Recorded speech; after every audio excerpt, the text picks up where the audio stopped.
Hey guys, we're in Seward, Alaska. It is Saturday night and I'm cooking dinner. We're having sea scallops, mushroom risotto, some sauteed spinach, local, and we have these incredible scallops at Alyeska Resort, and we've been thinking about scallops ever since.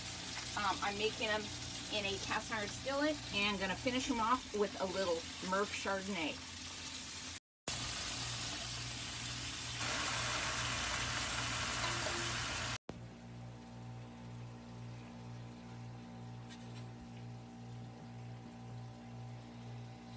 Good.